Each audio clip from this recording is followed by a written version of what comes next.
If you've been watching the headlines lately and thinking that Canada is suddenly pivoting toward China as some kind of dramatic geopolitical breakup with the United States, slow down for a second, because what's actually happening here is a lot quieter, a lot more calculated, and frankly, a lot more constrained than the internet chatter would have you believe. This story isn't about Canada choosing Beijing over Washington. It's about how countries behave when they know a negotiation is coming, and they want to walk into the room holding at least a few cards instead of none. Welcome to Geopolitics with Eric. Prime Minister Carney's recent visit to Beijing has been framed in some circles as a sign of desperation, or even defiance, especially given the broader context of American political volatility, trade uncertainty, and some fairly aggressive rhetoric coming out of Washington over the past year. But if you strip away the noise and actually look at what came out of the trip, there were a lot of photo ops, a lot of memorandums, a lot of polite language about cooperation in agriculture, manufacturing, technology, and intellectual property. And then there were two things that actually mattered. Everything else was largely diplomatic filler designed to make the trip look more consequential than it really was. The first real outcome was China agreeing to roll back its punitive tariffs on Canadian canola exports. That might sound narrow, but it's actually a big deal in a very specific way. Canada is the world's largest exporter of canola, and China has historically been the largest single buyer. Over the past decade, whenever Canada aligned itself with American foreign policy moves that Beijing didn't like, whether it was sanctions enforcement or high-profile arrests related to international law, China's go-to response was to quietly punish Canadian agriculture. Canola became a pressure point, not because it was strategic in a military sense, but because it hurt fast and it sent a message. Removing those tariffs doesn't suddenly transform the Canada-China relationship, but it does normalize one very important trade flow that had been deliberately disrupted. The second outcome was China getting a very limited opening into the Canadian electric vehicle market. During the Biden years, much of the developed world slapped massive tariffs on Chinese EVs, not because the cars were bad, but because the production model behind them was fundamentally distorted. Heavy state subsidies allowed Chinese manufacturers to overproduce and then dump vehicles into foreign markets at prices designed to crush local competitors. Canada went along with that global pushback, effectively closing its market. What's changed now is not a full reversal, but a controlled easing. Canada will allow a relatively small number of Chinese EVs to enter the country at a low tariff rate, with that quota gradually increasing over several years. From China's perspective, even a tiny outlet helps relieve pressure in an economy struggling with oversupply. From Canada's perspective, this is not about embracing Chinese autos, it's about having something tangible to put on the table later. And that's really the key to understanding this entire trip, because the future of Canadian canola exports and the marginal presence of Chinese electric vehicles are not the foundation of some grand new alliance. They are bargaining chips. Modest ones, carefully chosen because they don't fundamentally threaten Canada's core economic structure. And to understand why that matters, you have to zoom out and look at what's coming next. In 2026, the United States, Canada, and Mexico are scheduled to renegotiate the latest version of the North American Free Trade Framework. This agreement has existed in one form or another since the late 1980s, was fully implemented in the 1990s, and was then reworked during Donald Trump's first term. The current structure includes a mandatory review cycle, and that review is now arriving at a moment of unusually high political uncertainty. When negotiations like this approach, countries don't wait passively. They position themselves. They identify leverage, vulnerabilities, and alternatives, even if those alternatives are imperfect or largely symbolic. For all the political drama surrounding trade agreements, the reality is that North American integration has been enormously beneficial to the United States.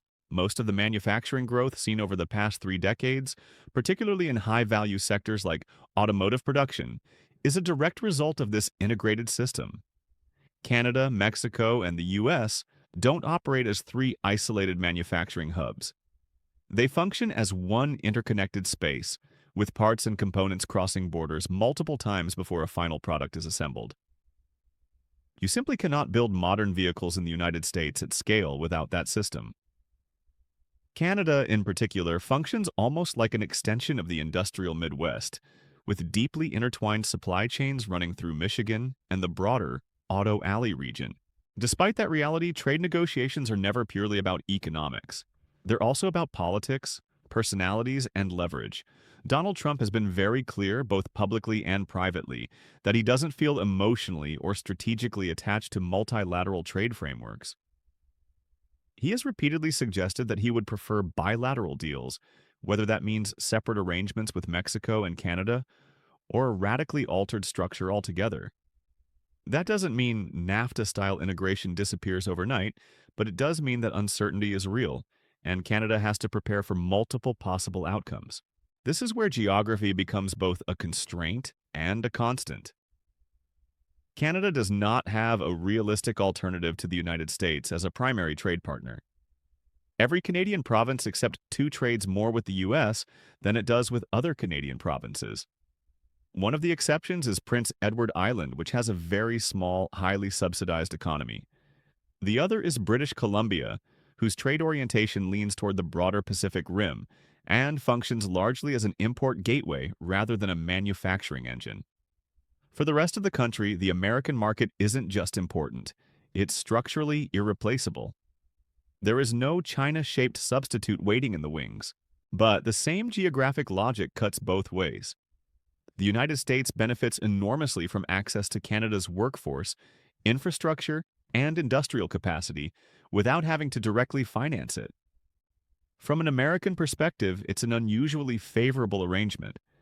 Canada absorbs many of the social costs, the infrastructure investments, and the regulatory burdens, while American firms reap significant manufacturing efficiencies. That doesn't mean American policymakers always frame it that way, but structurally, it's hard to find a better deal. So why does Canada bother making these small overtures to China at all? Because negotiations aren't just about what you want, they're about what you can give up. Canada doesn't need Chinese electric vehicles to sustain its economy, and it doesn't need to provoke Beijing to stay aligned with Washington either. But it does need options it can plausibly trade away. With China facing a demographic decline that is both rapid and historically unprecedented, combined with an increasingly hostile stance from the United States toward Chinese economic expansion, Beijing is motivated to secure even marginal openings wherever it can. That gives Canada leverage precisely because Canada doesn't depend on those openings. In other words, this isn't Canada drifting eastward. It's Canada accumulating expendable assets. If negotiations with the United States become tense, those assets can be offered, adjusted, or withdrawn. If talks go smoothly, they can remain limited and largely symbolic. Either way, Canada retains flexibility, which is the real objective. There is, however, a significant wildcard on the American side, and it has nothing to do with Canada or China. The U.S. Trade Representative's office remains understaffed relative to the sheer scale of the agenda it's supposed to handle. The current administration is attempting to renegotiate or manage more than 200 trade agreements simultaneously, while also dealing with domestic political priorities and international crises. That creates a very real bandwidth problem. Even if there is broad recognition that North American trade should be a top priority, execution matters, and capacity constraints can derail even the best intentions. So when you see Canada making these cautious moves, don't interpret them as a pivot or rebellion. Interpret them as preparation. Canada knows it cannot replace the United States. It also knows that negotiations favor the prepared, not the dependent. By securing a few limited concessions from China now, Canada walks into the next round of talks with something to offer and something to retract, depending on how the conversation unfolds. At the end of the day, the future of North American trade will not hinge on canola shipments or a few tens of thousands of electric vehicles. It will hinge on whether all three countries can navigate political volatility without dismantling a system that has quietly underpinned their prosperity for decades. Canada's trip to Beijing doesn't change that reality. It simply acknowledges it.